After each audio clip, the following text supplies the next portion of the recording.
book summaries and recommendations by Fkowski on Channel Fables and Fun by Fkowski. Hi, everyone. Today, we're diving into Secret Practices of the Sufi Freemasons by Stephen E. Flowers. This fascinating book translates and explores a rare 1924 German text on Sufism and mystical Freemasonry. It follows Rudolf von Sebottendorff's journey into Sufism in Turkey, uncovering how he blended Sufi teachings, alchemy, and astrology into a unique form of Freemasonry.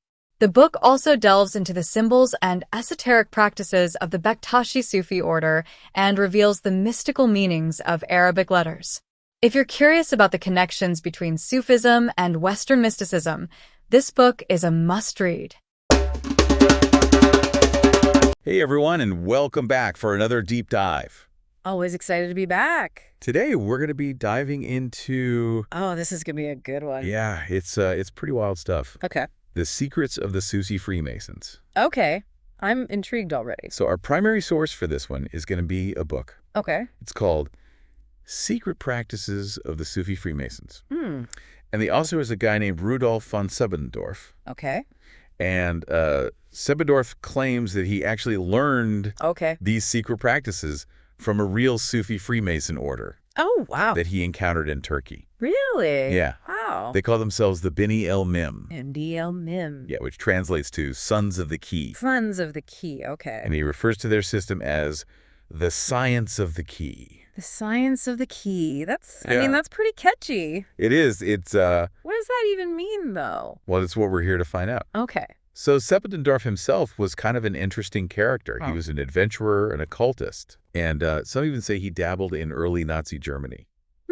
So there's definitely a little bit of mystery surrounding the guy. Yeah, for sure. But he claims that this Science of the Key involves practices that can unlock hidden knowledge. Right. And lead to spiritual growth. I mean, who wouldn't want that? Yeah, exactly. Yeah. So sign me up. Before we get too far into it, I should probably give us a little bit of a Sufism 101 crash course. Okay. Yeah, I was going to say, Yeah. I'm not super familiar with Sufism. So Sufism is essentially a mystical branch of Islam. Okay. So you know how in some religions, Yeah. there's a lot of focus on the outward rituals and practices? Uh-huh. Sufism is really all about the inner experience. Oh, okay. It's about directly experiencing God. Okay. Connecting with the divine on a personal level. So it's less about rules and more about a direct... Exactly. And specifically, Sebottendorff was connected to the Bektashi Order. Bektashi. Yeah. Which is a Sufi sect that's known for being pretty open-minded and tolerant. Mm. They were even linked to the Janissaries. What? Yeah. Okay, the Janissaries. Which was the elite fighting force of the Ottoman Empire. So we've got like warriors and mystics all in one interesting combo. Now here's where it gets even more fascinating. Okay. The Bektashis were influenced by a doctrine called Hierophism. Hierophism. Yeah, which basically means letterism. Letterism. And this is the belief that letters and numbers have a mystical significance. Oh, wow. Like they're little glimpses into the nature of God. Like a secret code almost. Yeah. Okay. And when you think about the Quran, Okay. the central text of Islam, have you ever heard of those like abbreviated letters? I feel like I've heard of them. They're called the Muqatta'at. Muqatta. Yeah. Okay. That are at the beginning of some of the chapters. Vaguely, yeah. Yeah. But I don't really know much about them. There's been a lot of debate about what they mean. Yeah, what's the meaning? Some scholars think they're just symbolic. Right. But other scholars believe that they actually hold secret knowledge. Ah, okay. And guess who was in the second camp? Our friend Sebottendorff. Sebottendorff. Of course he was. He was convinced that these letters held the key. Literally. Yeah, literally. Okay. To understanding the science of the key. Okay, so we're talking about mystical practices based on the power of language. Yeah. And it doesn't stop there. Oh, boy. This is where alchemy enters the picture. Alchemy. When we say alchemy, we're not just talking about turning lead into gold. Right. Although that's often how it's portrayed. Right. It's like that classic image of alchemy, right? Yeah. But in the Sufi tradition, alchemy is all about transforming the self. It's about refining your being to become one with the divine. Okay. And Sebottendorff believed that the science of the key was essentially the same thing as alchemy. So like a more direct approach to alchemy. Yeah. He just thought alchemy was a little more veiled and cryptic. Right, all those weird symbols and everything. Yeah, exactly. Okay, so we've got Sufism. Yeah. We've got Freemasons. Yeah. We've got the power of language. All right. And now we've got alchemy. And alchemy. All mixed into one. My head's spinning a little bit, but I like it. It's a lot. Yeah. So let's break it down a little bit. Okay, yeah, let's break it down. Let's talk about what this science of the key actually entails. Yeah, what did he actually do? So from what Sebottendorff describes, it involves specific exercises. Okay. Using hand signs, grips, and words. Hand signs, like secret handshakes and stuff? Well, he actually describes 3 main hand signs. Okay. Each one representing a vowel. Okay. So I know. I-A-O. Okay. And get this, he connects these hand signs to Masonic and alchemical symbols. What? No way. Yeah. So it's like all these practices are kind of linked. Okay. Drawing from this like common source of ancient wisdom. Nice. So what did these hand signs actually do? Yeah, like what are they supposed to do? Well, Sebottendorff claims that they can lead to some pretty incredible results. Like what? We're talking spiritual development, higher knowledge. Wow. Even the ability to perceive, like, subtle energies. Okay, hold on. Yeah, that's a lot. But he also warned... Of course, there's a catch. Yeah. There's always a catch. You can't approach these practices with selfish intentions. Yeah. It's not about gaining power or wealth or anything like that. No. It's about refining yourself. Okay. Purifying your being. So like a spiritual journey, kind of? Exactly. Okay. It's like embarking on a spiritual journey. Yeah. And these hand signs are like your guideposts. I like that. But remember, What? this is all about the secrets of the Sufi Freemasons. Right. So discretion is key. Literally. Literally. Okay. Did he actually reveal any of those secrets? Yeah, I was going to ask that. Yeah, she did. He did. So he talks about these specific words that the Beni El Mim used as signs of recognition. Ah, like secret passwords. Yeah, exactly. The secret passwords. Okay. So words like key, water, fire, Oh. level, Okay. black, white, red, rose, and stone.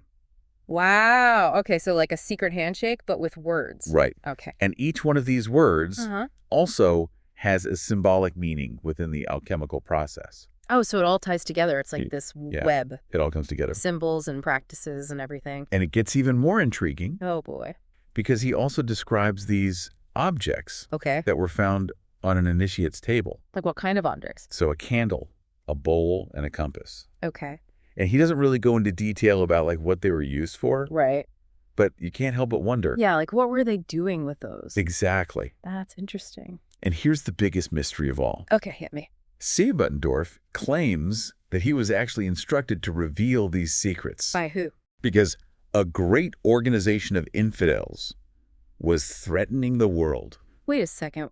What? Yeah. That took a turn. He doesn't go into much detail about who these infidels are All right. or why he felt the need to expose these secrets. Okay. So it just leaves us with more questions than answers. So many questions. Yeah. This is great. But that's what we're going to be exploring in this deep dive Okay. as we try to unravel the mysteries of the science of the key. I'm right. Buckle up. All right, let's get into it. Let's go.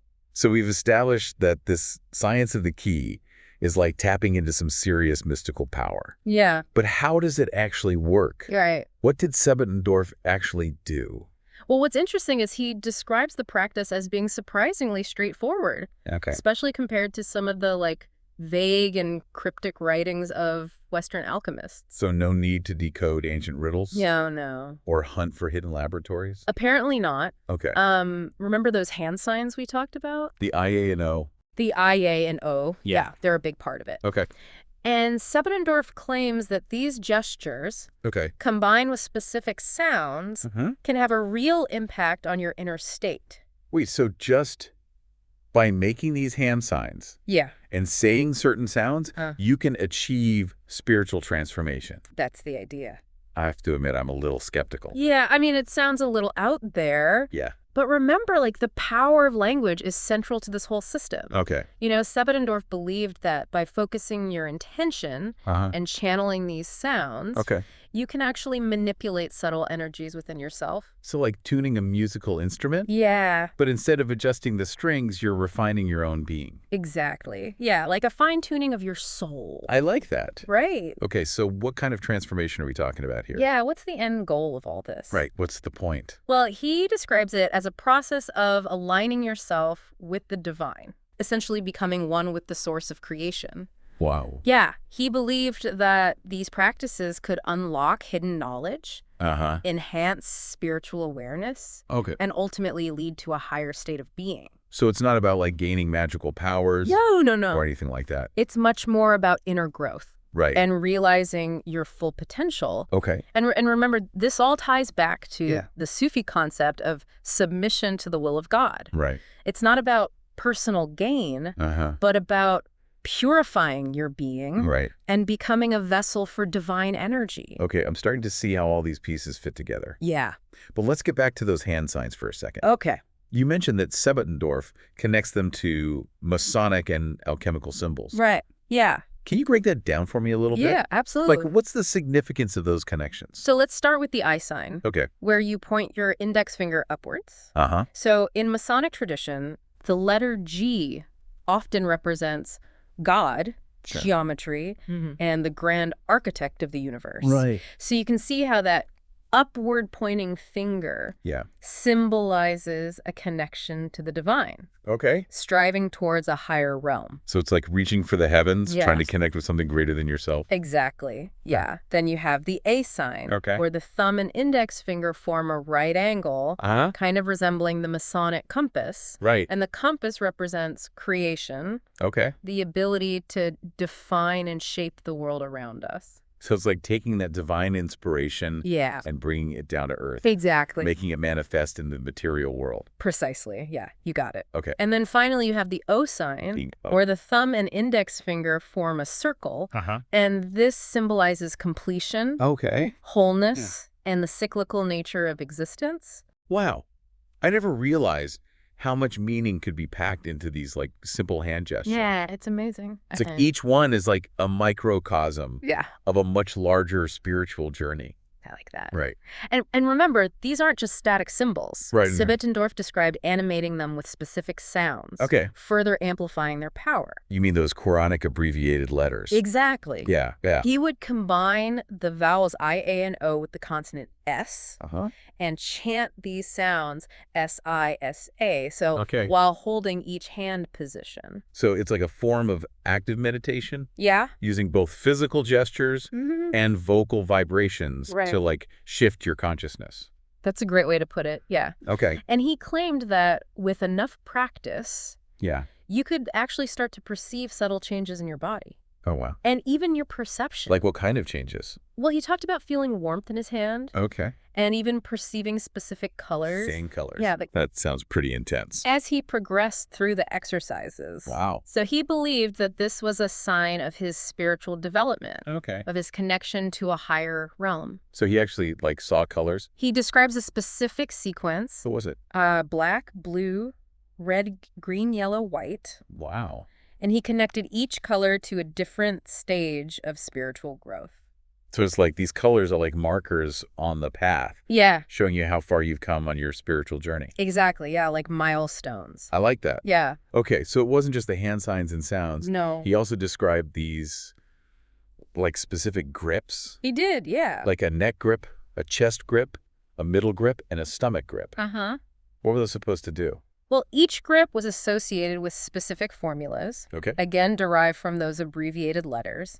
And he believed that by combining these grips with the hand signs and sounds, you could further intensify the effect of the practice, refining your being, transforming yourself from like a rough stone into a perfect cube. I love that imagery. Yeah. Of like a rough stone being shaped and polished. Right. It really captures the idea of like refining yourself. It does, yeah. It highlights the discipline. Right. And dedication required to achieve true spiritual transformation. Absolutely. Yeah. Okay, but let's not forget. Yeah. This is all about the secrets of the Sufi Freemasons. Right. We've talked about the hand signs. Yes. We've talked about the grips. But what about the other like rituals and signs of recognition used by the Bani el-Mim? Oh, yeah. Did Sebottendorff reveal any of those? You did. Yeah, remember those words we mentioned earlier? Like key, water, fire, level. Yeah, all those. Yeah. He said those were used as passwords and signs of recognition. So it's like a secret handshake, but with words instead of gestures? Exactly. Yeah. Okay. And each word was chosen for its symbolic meaning. Right. Linking back to the core concepts of the science of the key. It's all starting to make sense now. It is like this intricate tapestry woven from symbols, language, and spiritual practice. Yeah, it all comes together. Right. And remember those objects on the initiate's table. The candle, the bowl, and the compass. Yes. Yeah. While he doesn't go into detail about their specific use, it's safe to assume that they played a role in their rituals. I'm picturing candlelit ceremonies, chanting. Yeah. Maybe even some kind of alchemical concoction brewing in that bowl. Who knows, right? Definitely sparks the imagination. It does. Yeah. He also mentioned specific roles within the order. He did. Like the sheikh, the warden, the steward, and the runner, each with their own duties and responsibilities. Yeah, like a secret society within a secret society. Like first you have Sufism. Right. Then within that you have the Bektashi Order. Yeah. And then within that you have the Beni el-Mim. Exactly. With their own unique practices and hierarchy. It's fascinating. It is. And it really highlights the importance of secrecy and discretion within these traditions. You know, this wasn't knowledge that was meant to be shared lightly. Right. It was carefully guarded and passed down only to those deemed worthy. Which makes Sebottendorff's decision to reveal it all the more intriguing. It does, doesn't it? Yeah. What do you make of his claim that he was instructed to do so? Right. Because of that mysterious organization of infidels? It's a question that sparked a lot of debate. It has, hasn't it? Yeah. Was he being truthful? Right. Or was that just a cover story to justify his actions? It's hard to say. We may never know. Yeah. But regardless of his motivations, Sebottendorff's book offers a rare glimpse. It does. Into a world of esoteric knowledge. Yeah. That most people know very little about. Yeah, and it raises some fascinating questions. It does. About the power of language, the nature of spiritual transformation, and the hidden connections between seemingly disparate traditions. It's definitely given me a lot to think about. Me too. But before we get too lost in contemplation, there's one more piece of the puzzle we need to explore. Oh, there is. Sebottendorff claimed that this science of the key wasn't just some obscure Sufi practice, but the very foundation of Western alchemy and Rosicrucianism. Now that's a bold statement. It is. How on earth did he connect those dots? Well, that's what we're going to find out in part 3 of this deep dive. Right. Get ready, because this is where things get really mind-bending. I can't wait.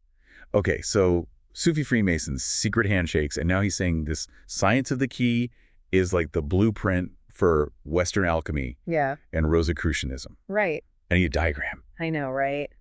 It's a lot. So how does he even connect these things? Well, his argument basically hinges on the idea that all these traditions are ultimately tapping into the same fundamental energy or substance. Okay.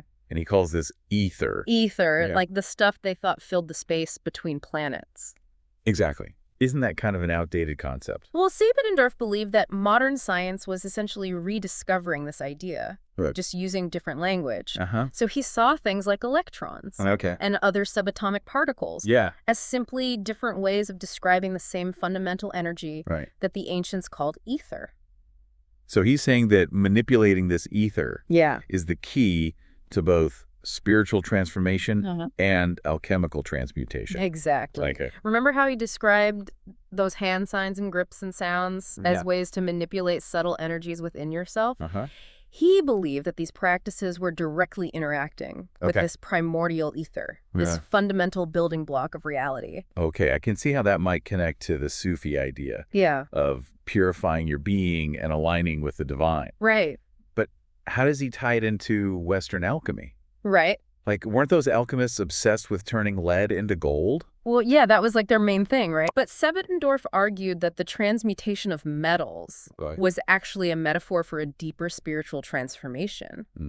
He pointed to all those like cryptic alchemical texts full of symbols and allegories and suggested that they were really describing an inner process of refinement and purification. So the Philosopher's Stone wasn't just some magical substance for making gold, but a symbol of achieving spiritual perfection. That's what Sebottendorff believed. Wow. And he saw the science of the key as offering a more direct and practical path to that same goal. A way to access and manipulate this etheric energy. Right. To transform yourself from the inside out. Okay, fascinating. Yeah. But what about Rosicrucianism? Right. Where does that fit into all of this? So remember, Rosicrucianism is a spiritual tradition that emerged in Europe in the 17th century. And it kind of blends mystical and scientific ideas. Right. They were big on symbolism and hidden knowledge, right? Yeah, exactly. So just like the Sufi Freemasons. So he was basically saying that the Rosicrucians, like the Beni el-Mem, were tapping into this ancient knowledge of manipulating etheric energy. Exactly. Okay. He pointed to specific symbols and practices in Rosicrucian texts that he believed were directly related to the science of the key. Remember those illustrations he mentioned? Yes. In Heinrich Kunrath's book, Amphitheatrum Sapientiae Aeternae? Of course. The ones with the hand gestures that looked a lot like the I, A, and O signs? Yeah. And he even quoted Kunrath as saying, what'd he say? Consider why you have come into the world to learn to know God, yourself, and the spiritual world. And that definitely echoes the Sufi emphasis on spiritual transformation and self-knowledge. It's starting to feel like all these different traditions are like pieces of a much larger puzzle. Yeah. Like they're all drawing from the same wellspring of ancient wisdom. I know, it's amazing. Like these hidden connections and shared wisdom across cultures and throughout history. And remember that French merchant Jacques Coeur? Oh, yeah. What about him? Who Sebottendorff claimed learned the science of the key in Damascus. Right. And his houses were supposedly decorated with Masonic emblems. Really? Yeah. And his towers were shaped like an index finger and a thumb. Wow. So it's like he was broadcasting his connection to this secret knowledge. That's so cool. Right. It makes you wonder like how widespread these practices were. Yeah. And how much of this ancient wisdom has been lost or forgotten over time. It's a really fascinating thought. It is. But let's be real here. Yeah. Is there any real evidence to support Sebottendorff's claims?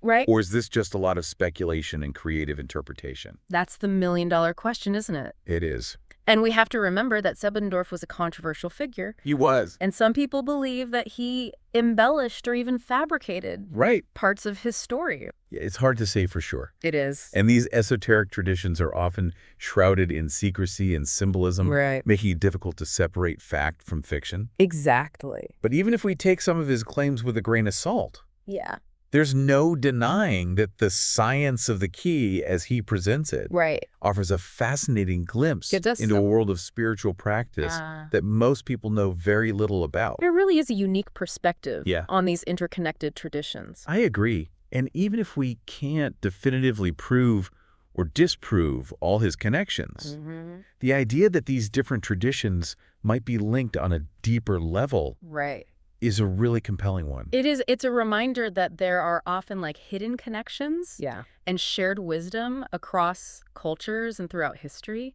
So what's the takeaway for our listeners? Yeah, what can they learn from all of this? What can they learn from this deep dive into the secrets of the Sufi Freemasons? Well, I think the science of the key, even if viewed as more of a symbolic framework than a literal set of practices, can inspire us to explore the power of language, the potential for spiritual transformation, and the interconnectedness of different spiritual traditions.